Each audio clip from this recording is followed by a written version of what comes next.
Greetings and bienvenue, Midnight Crew. Thank you for returning to this broadcast, and welcome to new viewers joining us for the first time.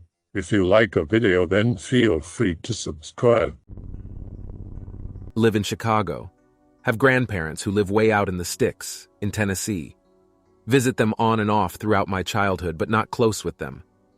Anywho, 12 years old, parents take me to visit my grandparents like we do every couple of years. While there, I'm out with a cousin exploring the woods.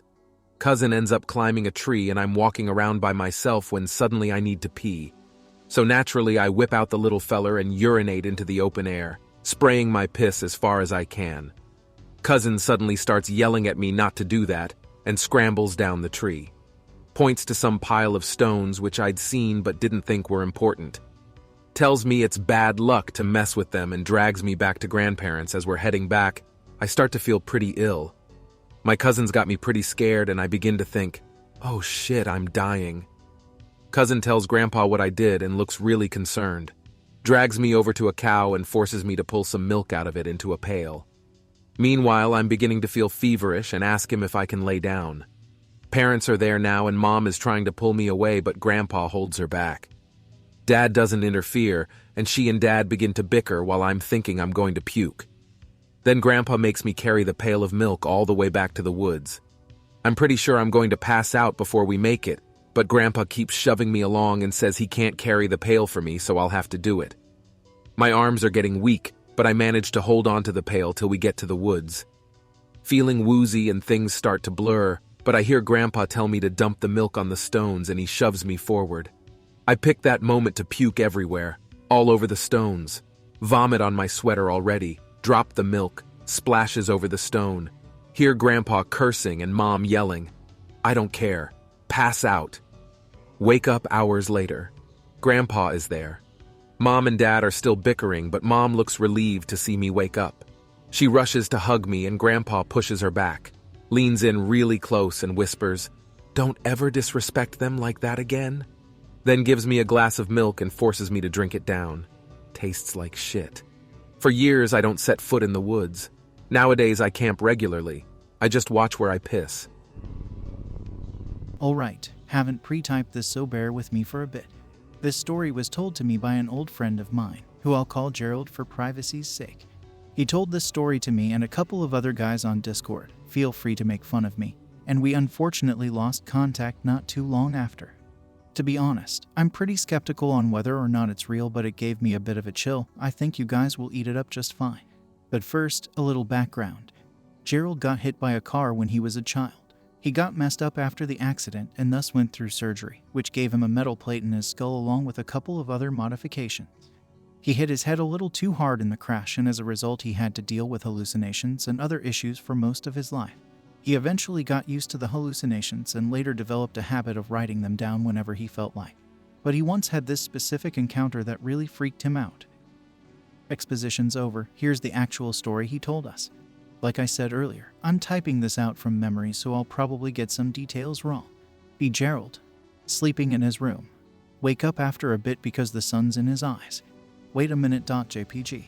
This immediately struck out as weird for Gerald because he sleeps with blackout curtains cause of sensitive eyes, so the sunlight shouldn't be passing through his window. He looks up from his bed into his window. He sees what he described as, quote, a demon. It's this creepy thing which looked like a horse, but if it was 12 feet tall.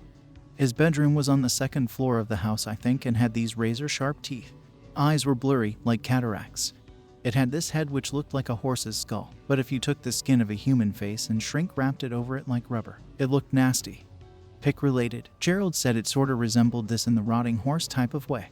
Gerald stares at this thing for a good second with shit in his pants before realizing it's probably just another one of his hallucinations. The thing smiles at him with its gross-ass teeth and immediately slinks its head back through the window and out of sight, along with its mangled arm which was apparently reaching out toward him. Gerald shrugs it off, gets up to close the blinds and window when he realizes. TFW, he closed the blinds and windows that night. How are they open? Shitbricks.waf. And that's basically where it ends. I remember a second story Gerald told me and my friends not too long after the spook horse incident. Gerald's grandfather was allegedly a cleaner for the US military. He did shit that, quote, nobody could do on paper. He dealt with things that would cause international incidents. That type of shit. He had a laundry list of messed up tales from his days, but the one that screwed with him the most was what Gerald called the Rocky Mountain Cave story. Here's how it went. A while ago, some guy stole shit that was apparently really valuable and stashed it in a cave somewhere in the Rocky Mountain range. Apparently, whatever the guy stole was valuable enough that the military sent Grandpa and 2 other guys to go inside and fish the valuables out. After a good while of hiking, Grandpa and the 2 other guys made it to the cave. They decided that one should stay outside and keep watch while the other 2 went in and got the treasure back. So that's what they did. Grandpa and guy number 2 went into the cave while guy number 1 stood outside at the mouth of the cave entrance. Gramps and the other guy crawled through the darkness for about 5 minutes with lanterns when suddenly the other guy's lantern goes out. This is where the story gets kinda unclear, but apparently, Grandpa didn't get a clear look at what made the other guy's lantern go out, so he turned and saw the, quote, aftermath of what happened to guy 2. The guy was laying on the cave floor, with quite literally a torrent of black on the ground. It was this solid mass that behaved like a swarm of billions upon billions of insects, crawling over the man's skin and swallowing him whole. Grandpa did what any other rational man would do and ran like hell out of the cave. He didn't bother saving his friend because he didn't want to get swallowed by the smoke monster or whatever the hell was inside that cave. Apparently, he never got to know what it was. He eventually made it out of the cave unscathed, and apparently they returned a while later with floodlights, but Gramps never told Gerald if they recovered a body or not. He did tell him, however, that he blasted the cave so nothing could get in or out in this instance.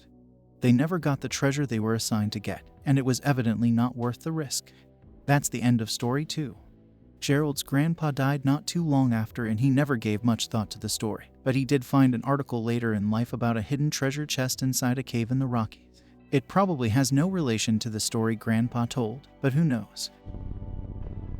I have one I've always wanted to write out in full detail because it scared the shit out of me at the time, but there just isn't that much to warrant a full account. I'll share the highlights with you though. Christmas several years back. I rented a really nice AirBnb for Christmas near where my parents live. Plan was to fly up, get to the AirBnb a few hours early, explore the town, then come back and prepare some food for the folks. Then my parents would drive up later and meet me there for dinner. Thing is, I had set all this up a few months prior, but a few weeks before my flight, there were warnings of a possible snowstorm. The day I arrived at the AirBnb, the snowstorm hit the area and my folks decided to wait a day before they came up. Basically, I was stuck in this strange house during a terrible snowstorm for a full night, alone. I don't know if it was a haunting or something else, but I heard and saw weird shit in that house all night. A list of some of the shit I heard. Knocking on the walls. Knocks at the door, distinct and rhythmic, the way a person knocks. The sound of someone heavy walking around upstairs. A loud thud at the sliding back door. While I was looking at it, which sounded maybe like someone had open palmed the glass, hard. Something heavy moving around on the back deck just before the thud. At first, I wrote off the knocks. It's just the wind. But the knocking at the door is what eventually convinced me. It sounded too much like a person knocking to get in. Here's the kicker. The basement had been converted into a theater room, and I went down there to get away from the noises and watch a movie. During a quiet scene, I heard knocking at the door upstairs, and then the sound of it opening. When I went to check, snow was blowing into the house through the open door. Few years ago. Working as a janitor in a small university. The place is quite dead on Fridays, even the busier buildings. In one of these buildings, I always get the worst feeling when I'm working. I only really thought about it afterwards. After I found out what happened there, but I used to always feel very uncomfortable working there. In particular, there was one area that I used to clean, near the back of the building, where a stairwell led up to an upper floor. If you stood on this upper floor, you could lean over the banister and look down onto the first floor, where I was working. This is the section of the building I used to rush to clean. Again, I never really thought about it till later, but I hated cleaning there on Fridays because I was usually entirely alone. Unless a random person walked by, and it always felt like I was being watched or something. Looking back, I used to constantly glance up at the second floor while I cleaned. Sometimes I skipped that section of the building altogether. Later, I found out that some kid had hung himself from the banister there. He did it late at night and some student happened to come by and find the body swinging from the banister over the first floor. After I heard this, I thought about how unsettling the section of the building was, and how I used to constantly glance upwards, almost like I was afraid something would fall on me. Maybe not as spooky as some other stories, and it's probably easy to dismiss. But this was one of the few experiences I've had that really made me wonder if spirits were hanging around. 8th grade, sister is doing online school so she can pick me up from school every day because it's 2 minutes away. We go driving in the woods about 10 minutes from home whenever we are picked up. Abandoned house that's been there longer than we have lived here, it has a pine tree growing straight through the center of the house. We drive past it, and I look at it to tell a joke. Inside the garage-looking shed, something tall and looks like black fabric is standing in the shed. The thing is hunched over, as if too tall to stand in the shed. Sister sees it too, floors it. Convince her to take the road that goes around to see what it was. We go around, it's now stepping out the back of the garage, we see it has a white head, and a body that looks like a sheet or black fabric flowing down from the weird head. Sister has enough and hits the gas. We reach the bottom of the road, and look in the mirrors of the car. It's just sitting in the road behind us. Sister rushes us home, going 80 in a 60 straight road. She refuses to talk about it. Whenever we do talk about it, we agree it makes us feel uncomfortable, but we don't know why. Playing in the front yard of Grandma's house as a child around 7 or 8. Hairs on the back of neck bristle, feel fear unlike I have ever felt before, no idea why. Feel like I'm being observed by a predator. Look up. Man half as tall as the trees, fully grown poplar, is hiding behind them poorly. His body is thicker than it, but he's clearly trying to conceal his prescience. The entire body is jet black, no eyes, no face, just black in the shape of a man. Run as fast as I can back to the house about 100 feet away. The entire sprint feels like an eternity, just waiting for this thing to grab me from behind in my desperate, pointless escape. Make it inside. Slam the door, run around the house locking every door and window as my grandmother yells at me and slowly becomes more concerned as she notices I'm locking everything. Fall down and cry after. See it again 3 years later after I fail to keep up with other kids while I'm walking in oversized rubber boots in the dead of winter down a trail on their property. After they are out of sight and beyond a corner, get the same feeling. Look behind me and it's looking directly behind me. Turn and run without a second thought, run through -30 with no boots on and my socks as fast and as hard as I possibly can until I get back to their house. Mom asks me what happened. Tell her I saw a giant black monster. They assume I saw a cow and panicked in the dark. Cows don't have arms. Another one I managed to see with another person. I finished my job at a pizza place at 3 a.m. Go outside to catch a ride home with my driver. A caddy pulls past us with an old man looking straight ahead that doesn't even acknowledge us. In the backseat is what looks like an adult-sized fetus with its hands pressed against the glass glaring at us and fogging the window with its breath. The driver has a panic attack and asks if I saw that. Say it looked just like a clone slug from Venture Bros. Don't sleep that night. Seen UFOs before as well, but they were small time. This one isn't exactly paranormal, but it was eerie. I like to explore old abandoned houses. There was one place that was a complete wreck with parts of it falling in and rotting out. It's been abandoned for as long as I can remember. Longer than I've been alive, so over 20 years. I made it up to the 2nd floor, and even though the hallway was a wreck, each bedroom was in pristine condition. It was like I stepped back into the early 1900s. Everything in it was old and ornate but shined as if it were newly polished. The beds were made and the sheets were clean and each had a bouquet of fake flowers on them, the curtains were clean, the floors were clean. Everything was perfectly clean and livable. It smelled like lavender and the atmosphere was very comfortable too. It was like coming home to a home that wasn't ever mine. Unfortunately, the place eventually fell in. There was another time with an old abandoned house that I explored.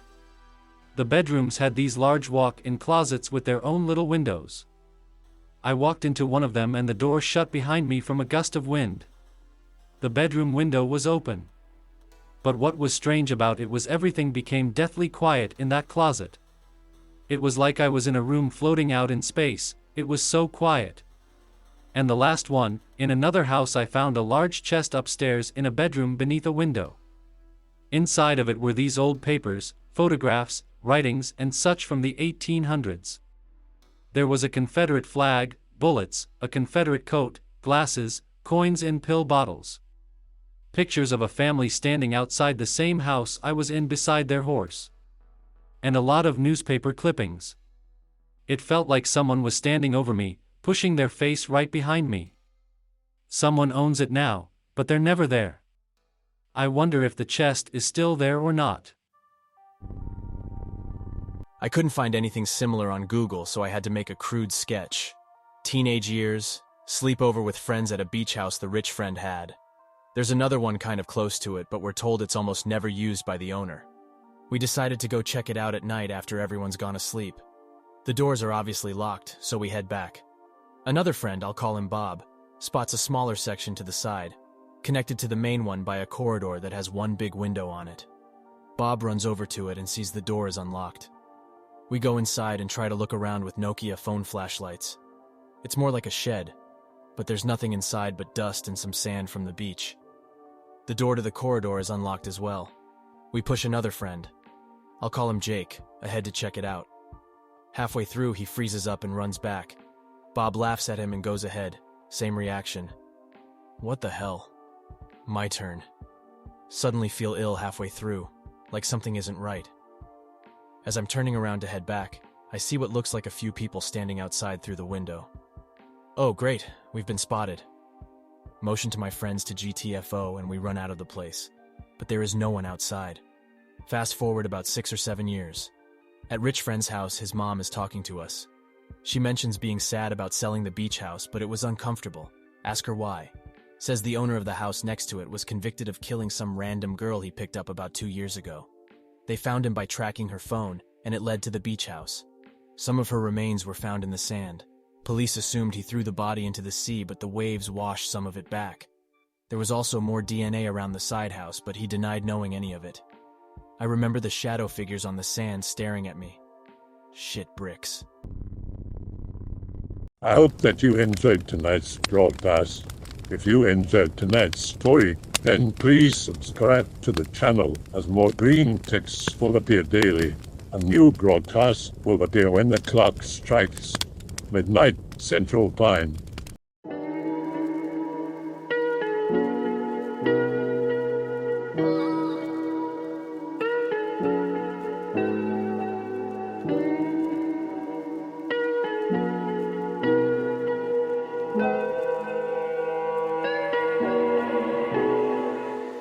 Remember to check out the Odyssey page in the description for a second archive of the channel's videos.